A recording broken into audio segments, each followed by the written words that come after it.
Hello बच्चों, कैसे हैं आप सब। आई होप आप ठीक होंगे। तो जैसा कि आप जानते हैं, मेरा नाम है प्रशांत और आप और हम मिलकर पढ़ रहे हैं इलेक्ट्रोकेमिस्ट्री। ठीक है जी। तो लास्ट लेक्चर में हमने कहाँ तक कर लिया था? तो हमने कर लिया था कंसंट्रेशन सेल तक और हमारा इलेक्ट्रोकेमिकल सेल कंप्लीट हो गया था। ठीक है जी। तो आज जो हम पढ़ेंगे वो है इलेक्ट्रोलाइटिक सेल। ठीक है जी, इलेक्ट्रोलाइटिक सेल। अच्छा जी, तो इलेक्ट्रोलाइटिक सेल में हम क्या करते हैं? तो हम जो करते हैं उसको बोलते हैं इलेक्ट्रोलाइसिस। ठीक है जी, जो मेन प्रोसेस होता है इलेक्ट्रोलाइटिक सेल का वो होता है इलेक्ट्रोलाइसिस। इलेक्ट्रोलाइसिस का मतलब होता है, इलेक्ट्रो का मतलब यहां है इलेक्ट्रिसिटी एंड लाइसिस का मतलब है टू ब्रेक। ठीक है जी, किसी चीज को ब्रेक करना इलेक्ट्रिसिटी की हेल्प से। ठीक है जी, इसको हम बोलते हैं इलेक्ट्रोलाइसिस। अब क्या होता है कि इलेक्ट्रोलाइसिस के अंदर जब भी हम किसी चीज को इलेक्ट्रिसिटी देके ब्रेक करते हैं, ठीक है जी, तो दो तीन कंडीशन हमें देखनी होती है कि किस तरह से हमें ब्रेक करना है। ठीक है जी, तो वही हम करने वाले हैं यहाँ पे। चलिए देखते हैं। तो जैसा कि हमने देखा था, हम जानते हैं कि इलेक्ट्रोकेमिकल सेल क्या होता है, जो केमिकल एनर्जी को इलेक्ट्रिकल एनर्जी में बदलता है, उसको हम इलेक्ट्रोकेमिकल सेल बोलते हैं। ठीक है जी, केमिकल को इलेक्ट्रिकल में बदलता है। ये सेल क्या करता है? तो ये इलेक्ट्रिसिटी लेके और ब्रेक करता है। कहने का मतलब क्या है कि इलेक्ट्रिसिटी की हेल्प से ब्रेक का मतलब क्या है? बॉन्ड्स को ब्रेक करना होना, और बॉन्ड्स को ब्रेक करवाने से क्या होता है? तो रिएक्शन होती है। ठीक है जी, तो यानी कि क्या इलेक्ट्रिकल एनर्जी की हेल्प से क्या करवाता है? रिएक्शन करवाता है ये। ठीक है जी, रिएक्शन करवाता है, यानी कि इलेक्ट्रिकल एनर्जी को बदलता है। कौन सी एनर्जी में? केमिकल एनर्जी में। इलेक्ट्रिकल एनर्जी को किसमें बदलता है? Chemical energy. नीचे लिख देता हूं केमिकल एनर्जी। ठीक है जी, तो रिएक्शन यानी इलेक्ट्रिकल एनर्जी को यानी करंट को किसमें बदलता है? केमिकल एनर्जी में बदलता है।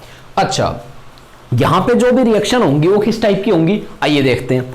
अब देखिए, अगर कोई रिएक्शन अपने आप हो जा रही थी, जैसे कि जो स्पॉन्टेनियस रिएक्शन थी जितनी भी दुनिया में, वो सब तो क्या करती थी? वो तो इलेक्ट्रिसिटी जनरेट करती थी। और इलेक्ट्रिसिटी अगर वो जनरेट करती थी, अपने आप ही हो जाती थी, तो क्यों हम बिना बात करंट वेस्ट करके उनको करवाएं? ठीक है जी, स्पॉन्टेनियस रिएक्शन को तो करंट देके करवाने का कोई मतलब नहीं बनता है। हम कौन सी रिएक्शंस को करवाएंगे? जो अपने आप नहीं होती हैं। ठीक है जी, जो अपने आप नहीं होती हैं। सवाल कि अपने आप कौन सी नहीं होती हैं? तो अपने आप वो नहीं होती हैं जिनका डेल्टा जी जो होता है वो होता है पॉजिटिव। ठीक है जी, या डेल्टा जी नॉट पॉजिटिव होता है जिनका, वो अपने आप नहीं होती हैं। सवाल, अब डेल्टा जी नॉट तो हमारी कहानी नहीं है, हमारा चैप्टर तो ई नॉट के बारे में। आइए डेल्टा जी और ई नॉट का रिलेशन जैसा कि आप जानते हैं उसी के हिसाब से देख लेते हैं। डेल्टा जी नॉट का हमें पता है कि -NF ई नॉट सेल होता है डेल्टा जी नॉट। ठीक है जी, और अगर हमें डेल्टा जी नॉट को रखना है पॉजिटिव, तो ये ऑलरेडी पॉजिटिव होता है और ये ऑलरेडी पॉजिटिव होता है। n नंबर ऑफ इलेक्ट्रॉन्स है, number of change of electrons हमेशा पॉजिटिव होगा। F फैराडेज कांस्टेंट 96500 हमेशा कांस्टेंट हमेशा पॉजिटिव होगा।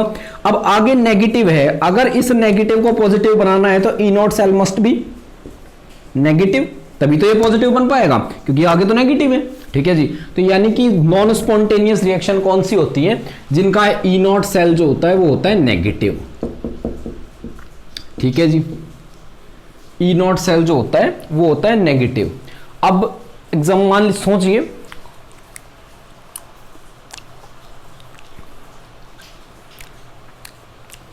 अब सोचिए कि कोई भी इलेक्ट्रोकेमिकल सेल है, उसकी तो रिएक्शन क्या होती है? स्पॉन्टेनियस होती है।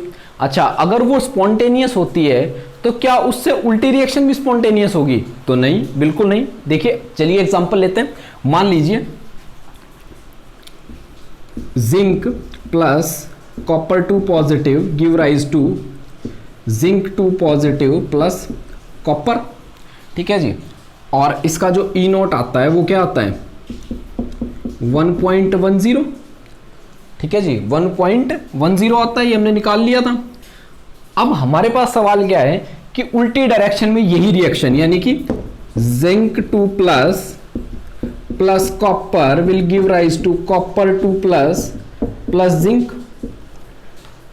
ये रिएक्शन स्पॉन्टेनियस बिल्कुल नहीं है, स्पॉन्टेनियस नहीं, अपने आप नहीं होगी, क्योंकि भाई कॉपर इतना स्ट्रॉन्ग नहीं है कि कॉपर ऑक्सीडाइज हो सके जिंक के प्रेजेंस में, क्योंकि क्या है कि जिंक का ओपी उससे ज्यादा है, या बेसिकली हम कहें कि कॉपर का आरपी ज्यादा है, तो कॉपर रिडक्शन करना पसंद करेगा, और यहां कॉपर कर रहा है ऑक्सीडेशन, जो कि क्या है, जो कि उल्टा है, जो होना चाहिए उससे उल्टा। और ये क्या है, नॉन, इसलिए ये क्या है, नॉन स्पॉन्टेनियस, अपने आप नहीं होगी। और इसका एक और प्रूफ देखिए कि इसका जो ई नॉट सेल होता है वो होता है -1.10 वोल्ट। ठीक है जी, इसका जो ई नॉट सेल होता है वो होता है -1.10 वोल्ट।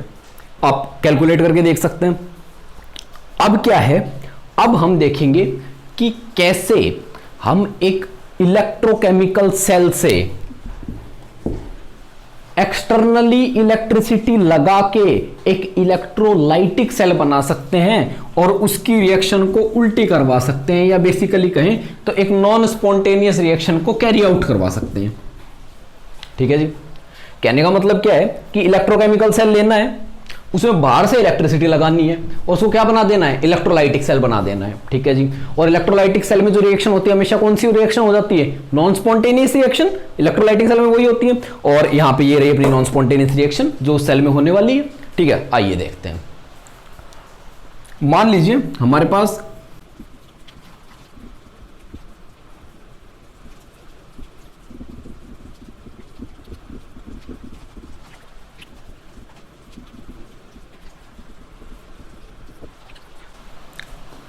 ये हमारे पास एक सेल है। ठीक है जी, ये हमारे पास क्या है, एक सेल है, इलेक्ट्रोकेमिकल सेल, और इसमें क्या है, रिएक्शन हो रही है जो ये वाली। ठीक है जी, ये वाली रिएक्शन हो रही है। ठीक है जी, अब हम क्या करेंगे, इसमें एक बैटरी लगा देंगे। ठीक है जी, वोल्टमीटर हटा के हमने क्या लगा दिया, बैटरी। अब देखिए इसके अंदर का कोई पोटेंशियल डिफरेंस है। ठीक है जी, यानी कि ये पोटेंशियल डिफरेंस को क्रिएट कर रहा है या करंट इसमें फ्लो कर रहा है। अब ये जो बैटरी है ये क्या करेगी, इससे अपोजिट डायरेक्शन में करंट फ्लो करवाएगी, यानी कि वोल्टेज या पोटेंशियल डिफरेंस प्रोवाइड करेगी अपोजिट डायरेक्शन में। तो मान लीजिए क्या है कि इसमें करंट चल रहा था कुछ ऐसे, तो जो बैटरी होगी, बैटरी का करंट कैसे चलेगा, ऐसे चलेगा। ठीक है जी, यानी कि इसके पोटेंशियल का और बैटरी का पोटेंशियल क्या करेगा, अपोज करेगा। ठीक है जी, जो एक्सटर्नल बैटरी है इसका पोटेंशियल सेल के पोटेंशियल का अपोज करने लगेगा। अब क्या है, धीरे धीरे बैटरी का पोटेंशियल बढ़ाएंगे और धीरे धीरे क्या होगी, ये जो रिएक्शन है ये कम होती जाएगी अपने आप ही। कम क्यों होती जाएगी, क्योंकि बैटरी का पोटेंशियल इसका अपोज कर रहा है। अपोज कर रहा है तो क्या होगा, इसका जो नेट जो वोल्टेज है या जो नेट पोटेंशियल डिफरेंस है वो घटता जाएगा, यानी कि नेट फ्लो ऑफ इलेक्ट्रॉन घटता जाएगा, और नेट फ्लो ऑफ इलेक्ट्रॉन घटता जाएगा, मतलब कि रिएक्शन कम होती जाएगी धीरे धीरे। अच्छा जी, अब क्या होगा, एक टाइम ऐसा आएगा जब बैटरी की जो वोल्टेज होगी वो पहुंच जाएगी 1.10 वोल्ट, और जैसे ही बैटरी की वोल्टेज 1.10 वोल्ट पहुंचेगी तो ये जो रिएक्शन हो रही होगी ये वाली, ये स्टॉप हो जाएगी। ठीक है जी, ये स्टॉप हो जाएगी। अब क्या होगा, अब कोई रिएक्शन बीकर के अंदर नहीं चल रही है या सिस्टम के अंदर कोई रिएक्शन नहीं चल रही है, तो हम क्या करेंगे, अब हम वोल्टेज को थोड़ा सा स्लाइटली और बढ़ा देंगे, और जैसे ही हम स्लाइटली वोल्टेज को थोड़ा सा बढ़ाएंगे तो क्या होगा, रिएक्शन उल्टी डायरेक्शन में चलने लगेगी। रिएक्शन किस डायरेक्शन में चलने लगेगी, उल्टी डायरेक्शन में चलने लगेगी। समझ रहे हैं आप। ठीक है जी, तो अगर उल्टी डायरेक्शन में चलने लगेगी तो क्या हो जाएगा, एक नॉन स्पॉन्टेनियस रिएक्शन होने लगेगी, एक नॉन स्पॉन्टेनियस रिएक्शन होने लग जाएगी। और इसका मतलब ये कौन सा सेल बन गया जिसमें नॉन स्पॉन्टेनियस रिएक्शन होती है, वो कौन सा सेल होता है, तो ऑब्वियसली अपना इलेक्ट्रोलाइटिक सेल। ठीक है जी, अच्छा एक बात, अब हमने 1.10 वोल्ट से ऊपर जो वोल्टेज सप्लाई करी है एक एक इलेक्ट्रोकेमिकल सेल को एक इलेक्ट्रोलाइटिक सेल बनाने के लिए, दोबारा सुनिए, हमने इसकी इंटरनल वोल्टेज जो कि 1.10 थी उससे कुछ ऊपर एक्सटर्नल वोल्टेज प्रोवाइड करी है। ठीक है जी, और उस एक्सटर्नल वोल्टेज जो इससे ज्यादा हमने प्रोवाइड की, जैसे 1.10 से ऊपर जितनी भी प्रोवाइड की, उसको हम बोलते हैं ओवर वोल्टेज। ठीक है जी, तो यानी कि अगर इलेक्ट्रोकेमिकल सेल को इलेक्ट्रोलाइटिक सेल बनाना है तो हमें क्या करना पड़ेगा, ओवर वोल्टेज सप्लाई करना पड़ेगा। ठीक है जी, इतना देख लीजिए, फिर चलिए आगे चलते हैं। तो चलिए अब हम कुछ इलेक्ट्रोलाइसिस के एग्जांपल्स देखते हैं एंड कुछ इलेक्ट्रोलाइटिक सेल्स बनाते हैं। ठीक है जी, तो पहले समझते हैं, एक टाइप तो हमने देख लिया इलेक्ट्रोलाइटिक सेल को बनाने का कि इलेक्ट्रोकेमिकल सेल से हम कैसे बनाते हैं, वो तो हमने अभी देखा। अब हम देखेंगे कि नॉर्मली इलेक्ट्रोलाइटिक सेल कैसे बनते हैं। ठीक है जी, आइए चलते हैं। तो नॉर्मली अगर हमें इलेक्ट्रोलाइटिक सेल बनाना है तो हमें क्या करना पड़ेगा, एक बीकर लेना पड़ेगा। ठीक है जी, उस बीकर के अंदर एक सॉल्यूशन भरना पड़ेगा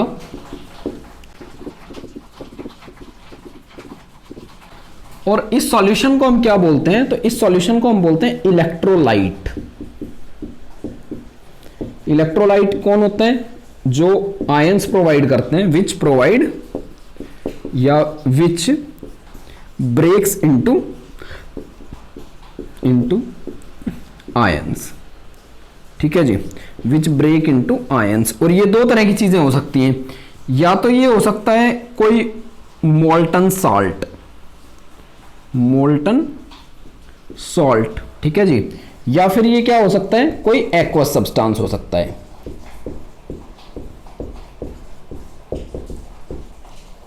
ठीक है जी, या तो ये मोल्टन सब्सटेंस हो सकता है, मोल्टन सॉल्ट हो सकता है, यूजुअली सॉल्ट ही होता है। ठीक है जी, या क्या हो सकता है, कोई एक्वस सब्सटेंस हो सकता है, यानी कि वाटर के साथ किसी का सॉल्यूशन हो सकता है। अच्छा जी, अब इसमें क्या करते हैं, ऊपर से लगाई जाती है दो इलेक्ट्रोड। ठीक है जी, दो इलेक्ट्रोड। अब ये इलेक्ट्रोड भी दो टाइप की हो सकती हैं। इलेक्ट्रोड कितने टाइप की हो सकती हैं, तो दो टाइप की हो सकती हैं। पहली तो इनर्ट इलेक्ट्रोड, ठीक है जी, और दूसरी रिएक्टिव इलेक्ट्रोड। तो इनर्ट इलेक्ट्रोड तो क्या होती है, तो इनर्ट इलेक्ट्रोड तो वो इलेक्ट्रोड होती है जो इलेक्ट्रोलाइसिस के प्रोडक्ट के साथ फर्दर रिएक्ट नहीं करती। अब देखिए, अगर हम इस इलेक्ट्रोलाइट का इलेक्ट्रोलाइसिस करेंगे तो ये टूटेगा किसी ना किसी पार्ट में। ठीक है, कुछ दो पार्ट्स में टूटेगा, और अगर ये टूटेगा तो कुछ ना कुछ बनेगा, और अगर कुछ बनेगा तो अगर हमारी इलेक्ट्रोड इनर्ट होगी तो वो उस बनी हुई चीज के साथ रिएक्ट नहीं करेगी। अच्छा, अगर हमारी इलेक्ट्रोड रिएक्टिव हुई तो वो रिएक्ट करके फर्दर कोई प्रोडक्ट बनाएगी। ठीक है जी, तो यूजुअली हम क्या करते हैं, इनर्ट इलेक्ट्रोड लेते हैं। इनर्ट इलेक्ट्रोड जो होती है वो यूजुअली किसकी लेते हैं, तो प्लेटिनम की हम लेते हैं। ठीक है जी, प्लेटिनम। प्लेटिनम क्या होता है, सबसे इनर्ट मेटल होता है, सभी को पता है ये बात। ठीक है जी, अब इसके ऊपर हम क्या करते हैं, तो एक बैटरी लगाते हैं। ठीक है जी, इसके ऊपर क्या करते हैं, एक बैटरी लगाते हैं। अब देखिए, अब ये जो है हमारा इलेक्ट्रोलाइटिक सेल कंप्लीट हो गया। ठीक है जी, अब देखते हैं कि इसमें रिएक्शंस किस तरह से होती हैं। आइए, तो रिएक्शंस के लिए हमें क्या करना पड़ेगा, हमें देखना पड़ेगा कि कौन सी इलेक्ट्रोड पे क्या रिएक्शन होती है। तो ये जो बैटरी है, इसका ये वाला पॉजिटिव टर्मिनल है और ये नेगेटिव टर्मिनल है। अब जिससे पॉजिटिव टर्मिनल जुड़ा है वो इलेक्ट्रोड क्या होगी, पॉजिटिवली चार्ज होगी। ठीक है जी, और जिससे नेगेटिव टर्मिनल जुड़ा है वो इलेक्ट्रोड नेगेटिवली चार्ज होगी। ठीक है जी, अब क्या होगा, जो पॉजिटिव इलेक्ट्रोड होगी, आइए देखते हैं उस पे क्या होता है। पॉजिटिव इलेक्ट्रोड, पॉजिटिव इलेक्ट्रोड की तरफ हमेशा जो मूव करते हैं वो कौन होते हैं, वो होते हैं एनायंस। ठीक है जी, एनायंस। और एनायंस मूव करके यहां पे क्या करते हैं, तो एनायंस इलेक्ट्रॉन फर्दर गेन तो कर नहीं सकते क्योंकि वो पहले से एनायन है, इसलिए वो क्या करते हैं, एनायंस इलेक्ट्रॉन्स को लूज करते हैं। ठीक है जी, और लूज जहां पे होता है इलेक्ट्रॉन वो होता है ऑक्सीडेशन, और ऑक्सीडेशन जहां पे होता है उस इलेक्ट्रोड को क्या बोलते हैं, तो उस इलेक्ट्रोड को बोलते हैं एनोड। तो यानी कि पॉजिटिव चार्ज्ड जो इलेक्ट्रोड है उसका क्या नाम होगा, तो होगा एनोड। ठीक है जी, पॉजिटिवली चार्ज इलेक्ट्रोड को हम क्या कहेंगे, एनोड कहेंगे। ठीक है जी, अच्छा, अब मान लीजिए एक एग्जांपल ले लेते हैं, उससे हमें थोड़ा बेहतर समझ आएगा। सिमिलरली एक बार यहां देख लेते हैं, जो नेगेटिव चार्ज्ड कैथोड है, नेगेटिवली चार्ज्ड इलेक्ट्रोड है, एक तो क्योंकि ऊपर वाली एनोड हो गई है तो ऑब्वियसली पता लग रहा है कि ये पक्का कैथोड बनेगी, बट फिर भी हम देख लेते हैं क्योंकि नेगेटिव चार्ज है तो नेगेटिव की तरफ कौन अट्रैक्ट होंगे, कैटायंस अट्रैक्ट होंगे ऑब्वियसली। ठीक है जी, और कैटायंस इलेक्ट्रॉन फर्दर लूज तो कर नहीं सकते हैं, तो क्या करेंगे, ऑब्वियसली गेन करेंगे, और गेन करेंगे इलेक्ट्रॉन, तो यानी कि क्या होगा, तो होगा रिडक्शन, और रिडक्शन जहां पे होता है उसको बोलते हैं क्या, तो बिल्कुल सही आंसर है कैथोड। ठीक है जी, कैथोड, तो ये होगी कैथोड। एक अगर हम एग्जांपल ले लें तो उससे हम थोड़ा बेहतर समझ पाएंगे। तो चलिए हम एग्जांपल ले लेते हैं कि जो हमारा इलेक्ट्रोलाइट है वो है NaCl मोल्टन। ठीक है जी, क्या है? NaCl molten. यहीं पे लिख देते हैं। ठीक है, इलेक्ट्रोलाइट हमने क्या ले रखा है फिलहाल? NaCl मोल्टन लिया है। ठीक है, इस केस में तो NaCl मोल्टन हमने ले लिया। अब देखिए NaCl मोल्टन जो है वो किसमें टूटेगा? तो NaCl मोल्टन जो है वो टूटेगा, ये लीजिए यहां पे लिख देता हूं, NaCl will break into Na positive plus Cl negative में। ठीक है जी, Na positive plus Cl negative में। अब क्या है, जो पॉजिटिव इलेक्ट्रोड है उसकी तरफ Na पॉजिटिव मूव करेगा कि Cl नेगेटिव मूव करेगा? ऑब्वियसली Cl नेगेटिव मूव करेगा, और Cl नेगेटिव मूव करके क्या करेगा? तो इलेक्ट्रॉन लूज करेगा, और इलेक्ट्रॉन लूज करेगा तो क्या बनाएगा? Cl2। ठीक है जी, और बैलेंस कर देते हैं हम, ये लीजिए, ये लीजिए। सिमिलरली नेगेटिव चार्ज इलेक्ट्रोड की तरफ कौन मूव करेगा? तो Na पॉजिटिव की Cl नेगेटिव, तो ऑब्वियसली Na पॉजिटिव। और Na पॉजिटिव अगर मूव करेगा तो ये इलेक्ट्रॉन गेन करेगा और क्या बना लेगा? सोडियम मेटल बना लेगा। ठीक है जी, सोडियम मेटल ये बना लेगा, या हम लिख सकते हैं लिक्विड, लिक्विड। ठीक है जी, और ये गैस। तो यानी कि एनोड पे तो क्या लिबरेट होगा? तो एनोड पे यहां पे क्या होगा? Cl2 गैस लिबरेट होगी। ठीक है जी, Cl2 गैस लिबरेट होगी। और कैथोड पे यहां पे क्या होगा? तो Na मेटल क्या होगा? डिपॉजिट होगा, सोडियम मेटल डिपॉजिट होगा। अच्छा, गैस लिबरेट होती है और मेटल डिपॉजिट होता है, क्या मतलब है? तो देखिए गैस क्योंकि क्या होती है? लाइट इन वेट होती है, तो ऊपर उड़ जाती है लिक्विड में से निकल निकल के। ठीक है जी, तो इसलिए उसको बोलते हैं लिबरेट। एंड मेटल्स क्या होते हैं? हैवी होते हैं, इसलिए नीचे सेटल डाउन हो जाते हैं, और इसको क्या बोलते हैं? डिपॉजिट। ठीक है जी, तो इतना देख लीजिए, फिर आगे चलते हैं। चलिए हम एक एग्जांपल और देख लेते हैं, और थोड़ा बेहतर हमें समझ आएगा कि किस तरह से इलेक्ट्रोलाइसिस होता है। ठीक है जी, आइए इस बार हमारा जो इलेक्ट्रोलाइसिस है उसमें हम क्या करेंगे? एक सॉल्यूशन ले लेते हैं, एक इलेक्ट्रोलाइट ले लेते हैं, एंड हमारा इलेक्ट्रोलाइट जो इस बार है वो है NaCl एक्वस। ठीक है जी, NaCl एक्वस, यानी कि वाटर के साथ सॉल्यूशन है किसका? NaCl का। अगेन हमने इलेक्ट्रोड लगा ली प्लेटिनम की। ठीक है जी, इलेक्ट्रोड हमने किसकी लगाई? प्लेटिनम की। एंड इनको आपस में कर दिया कनेक्ट थ्रू अ बैटरी। ठीक है जी, जिसका ये पॉजिटिव टर्मिनल, ये नेगेटिव टर्मिनल। ठीक है जी, तो अब यहां क्या होगा? देखिए दोनों, क्योंकि NaCl और वाटर दोनों अवेलेबल हैं, तो NaCl जो होगा वो तो ब्रेक होगा किसमें? Na positive plus Cl negative में। ठीक है जी, एंड वाटर जो है वो किसमें ब्रेक होगा? तो H positive plus OH negative में। अच्छा, अब देखिए, अब जो हमारी नेगेटिव, जो पॉजिटिव वाली इलेक्ट्रोड है, पॉजिटिव वाली, यानी कि जो हमारी एनोड है, उसकी तरफ कौन कौन मूव करेंगे? तो दो एनायंस मूव करेंगे। इस बार ध्यान दीजिए, इस बार कौन कौन मूव करेंगे? दो एनायंस हमारे पास मूव करेंगे, एक होगा Cl नेगेटिव और एक होगा OH नेगेटिव। ठीक है जी, अब दोनों एनायंस मूव करेंगे तो एक शर्त है कि एक ही इनमें से क्या होगा? एक ही इनमें से ऑक्सीडेशन कर पाएगा, दूसरा जो है वो ऑक्सीडेशन नहीं करेगा। ठीक है जी, इनमें से सिर्फ एक बंदा ऑक्सीडेशन कर पाएगा, या बेसिकली इलेक्ट्रोलाइसिस के टर्म में हम इसको ऑक्सीडेशन रिडक्शन की बजाय बोलते हैं डिस्चार्जिंग। ठीक है जी, तो यानी इनमें से सिर्फ एक ही डिस्चार्ज हो पाएगा, क्योंकि आपने देखा है कि ये आयन की फॉर्म से गैस या सॉलिड या लिक्विड किसी नॉर्मल फॉर्म में चले जाते हैं। ठीक है जी, तो इसलिए इसको बोलते हैं डिस्चार्ज होना। तो यहां पे एक ही डिस्चार्ज हो पाएगा। सवाल कि कौन सा डिस्चार्ज होगा? अब कौन सा डिस्चार्ज होगा, इस पे क्वेश्चन उठता है, तो जिसका आंसर ये है कि वो डिस्चार्ज होगा जिसका पोटेंशियल या जिसका डिस्चार्ज पोटेंशियल कम होगा। सवाल कम वाला क्यों डिस्चार्ज हुआ? देखिए, क्योंकि ऊपर लगी हुई है बैटरी, बैटरी पोटेंशियल प्रोवाइड करेगी। अच्छा, पहले किसको अपना पोटेंशियल, अपने जितना उसको चाहिए उतना पोटेंशियल मिल जाएगा, तो इसका कम होगा। देखिए 1 2 3 4 5 6 बैटरी धीरे धीरे दे जा रही है। ठीक है, किसका पहले भर जाएगा, यानी कि किसके जरूरत पहले पूरी हो जाएगी, जिसकी जरूरत कम होगी। जिसको कम पोटेंशियल की जरूरत होगी उसकी जरूरत पहले पूरी हो जाएगी, तो सेम यही है। तो डिस्चार्ज कौन होगा, तो दैट स्पीशीज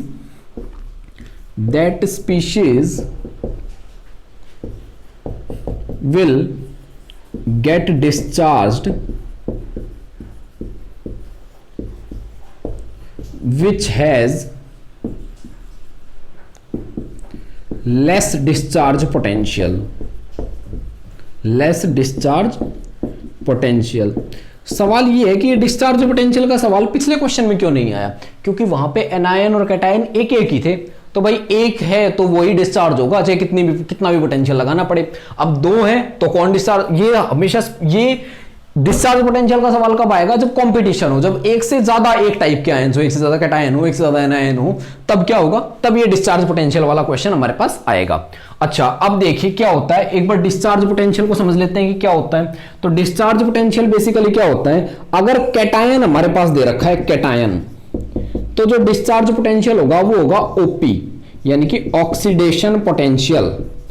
ऑक्सीडेशन पोटेंशियल को क्या कहेंगे, डिस्चार्ज पोटेंशियल कहेंगे, ठीक है जी। और जो एनायन होगा उसके लिए जो डिस्चार्ज पोटेंशियल होता है वो होता है आरपी, यानी कि रिडक्शन पोटेंशियल।